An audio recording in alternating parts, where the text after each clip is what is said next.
ബ്രേക്ക്ഫാസ്റ്റിന് എന്താണ് കഴിക്കേണ്ടത്? സാധാരണ ഇഡ്ഡലി കഴിക്കും, പുട്ട് കഴിക്കും, ദോശ കഴിക്കും, അപ്പം കഴിക്കും. ഇതെല്ലാം നമ്മൾ സാധാരണ ചെയ്യാറുള്ളത്. അപ്പോൾ ഒരു ഡോക്ടറും ഡോക്ടറിന്റെ അമ്മയും കൂടെ ഒരു പഠനം നടത്തി. ഒരു 3 ഇഡ്ഡലി അദ്ദേഹവും കഴിച്ചു, അദ്ദേഹത്തിന്റെ അമ്മയും കഴിച്ചു. അദ്ദേഹത്തിന്റെ അമ്മയ്ക്ക് ചെറിയ പ്രമേഹമുണ്ട്. അപ്പോൾ ഏകദേശം ഒരു 1.5 മണിക്കൂർ കഴിഞ്ഞതിന് ശേഷം അവർ ഷുഗർ ചെക്ക് ചെയ്തു.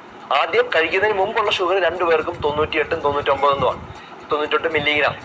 കഴിച്ചതിന് ശേഷം അമ്മയുടെ ഷുഗർ ഏകദേശം 200-നടുത്തും ആ ഒരു വ്യക്തി മകന്റെ ഷുഗർ എന്ന് പറഞ്ഞാൽ 130 അടുപ്പിച്ച. ഇതിനർത്ഥം പ്രമേഹമുള്ള വ്യക്തികൾ ഈ എംഡി ആയിട്ടുള്ള കാലറീസ്, പ്രത്യേകിച്ചും ഈ ഇഡ്ഡലി പോലുള്ള സാധനങ്ങൾ വെള്ളരി കൊണ്ട് ഉണ്ടാക്കുന്നത്, ഇപ്പൊ വളരെ പെട്ടെന്ന് ഷുഗറിന് സ്പൈക്ക് ഉണ്ടാവും.